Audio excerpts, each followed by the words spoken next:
Hey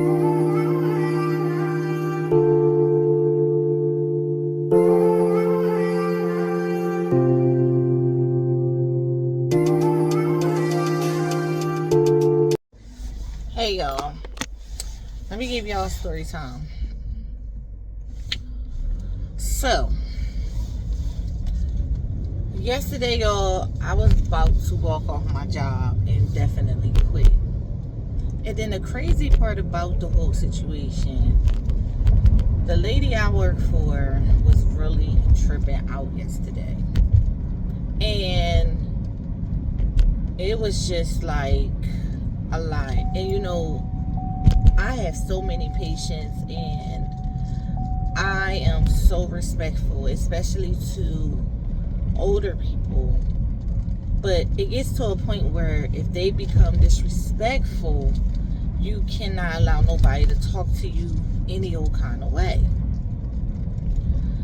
So it was getting overwhelming and I had to like woosah for a minute because I was trying to give her so many excuses that maybe something mentally in the brain is going on. Because, you know, you get a certain age, sometimes things happen in the brain. But this been going on, y'all, for like 3 weeks. And it was stressed out. I had headaches. And, you know, I just asked, like, do you really want to work for me? So some said just calm down and just go back and do your job. Now, mind you, I was about to be done because I was like, you know what? I can't. So I called the family, told them everything. They think something is definitely going on. I don't know. I'm going to be honest. I really can't say because I really don't know. I know she has pain and she did apologize. So she apologized to me and was like, you know, I want to apologize. When I'm in pain, I get very upset and you know, so it told me that she knew exactly what she was doing when she apologized. So then my job called me and was like, oh, you gotta leave. So I'm like, why? They was like, her authorization. She changed agencies. So I'm saying to myself, okay, I already knew she was changing agencies, but when I called the other agency, for me to be on their schedule to work, they didn't have any authorization. So I'm like, God, is this a warning? Are you telling me to not work for her? Like, I'm so comfortable now. Like, even though we had a rough morning, she talked to me, she apologized, everything was fine. But I'm like, maybe that's a sign I'm not really supposed to work for her. I already knew she was changing agencies and she already said she wanted me. So I was just like, okay. So I listened to the other agency I worked for and I had, you know, basically clocked out when I ain't really had to clock out because I wasn't even supposed to be on the schedule.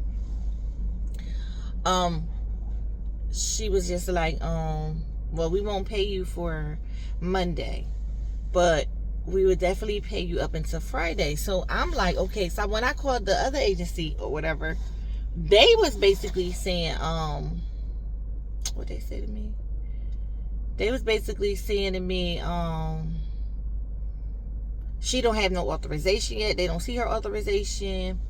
So, yeah. So, I'm like, okay. So, I'm basically in limbo.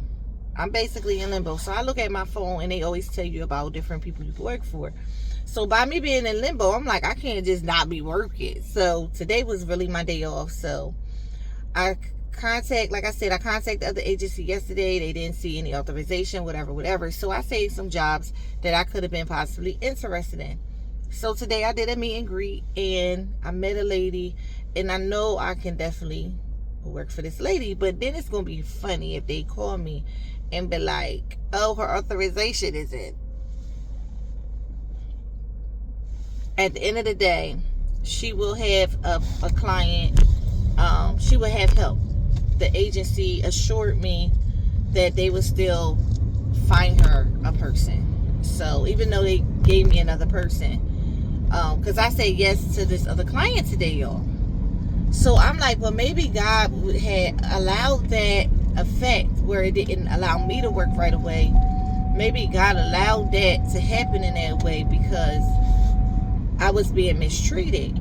And I did assure them, I was like, well, if her authorization come in, you know, I will work for her if y'all can't find nobody to work for her, because she is my permanent lady. You get what I'm saying? So I really don't know like where my status at with her is, but I do have another lady. I did a meet and greet today. She's very nice. And hopefully, you know, this would be, you know, I don't know if this is going to be permanent or if they're going to put me back with the other lady. Now, mind you, it's really up to me. It's my decision if I want to go back to the other lady. I don't know. I'm going to be honest. I really don't know, because me feeling like she mistreated me for 3 weeks, it's really hard. But after we had that talk, before the job call and said, well, the first job that I was working for, the other agency that I was working for, before they called and said clock out, we don't have authorization for her, we talked and we patched everything up, and she was like, okay, when the switch come, you know, all your stuff is in, are you gonna work for me? And I was like, yeah, and I did tell her, yeah. But when I called my job, they basically said she don't have authorization. So I talked to the family. I did let them know and was aware of everything, how I was being mistreated, how I felt, and everything like that. They was saying how they may lessen her hours. So I did tell my lady, like, if they lessen your hours, I will not be the one working for you. That's just that. I will not be the one working for you. But if she has the full 8 hours and they ask me to work for her, I will work for her. The only issue is, now that I'm working for a new lady, I'm not going to just leave that up and relieve that the new lady now. Because it's not my fault. It's not the agency fault. It's not even her lady fault that sent over the authorization. It's just a process. So it's nobody's fault that the process is taking longer than normal, but I still have to survive. I still have to work. I still have to maintain my household. I still have to make sure my bills are paid, you know, and I just thank God for whatever he's doing. So I'm just going with the shift, y'all. So I'll be letting y'all know if I went back to the lady, or I'm just going to be a fill-in for the lady, or how it's going to go. I do feel some kind of way a little bit, because I do like her, and I have my routine. I know the house. I got everything where I want it. It's like a home away from home. I still got my slippers at her house. I got my food that I eat for lunch that I buy for her house at my house. At her house. I said at my house. At her house. So it's just really a difficult situation. But I did talk to the case managers there at the job, and they was like, no, because the lady that gave me the other lady, that's the meeting that I did the meet and greet with today, she said she would talk to my case manager that I normally deal with, and them two will figure things out to where I could just be a permanent fill-in for both ladies, or possibly they'll find somebody for the lady that I said yes to today, and I'll go back to my old lady. So I'll keep y'all posted. But if I do go back to my old lady, I already told her. We already talked. Everything's supposed to go smooth. But if she start acting weird and crazy, I don't know, y'all. I definitely gotta pray, because I definitely don't want to be mistreated and, you know, abused. So I definitely don't want that. So I just wanted to tell y'all the ups and downs about home health care aid, and the money is not good. So if you in this type of thing, you gotta love what you do. I mean, you really gotta love what you do to stick with it. Like, I really love doing what I do. Okay, I really like helping people, so that's why I stick with it. And God does provide for me. He does, and I don't know how he be doing it, but he be doing it, y'all. He be doing it. All right, y'all. Love y'all. Have a blessed day. I just want to give y'all an update about me. Peace, y'all. 'Cause I don't want this simple life.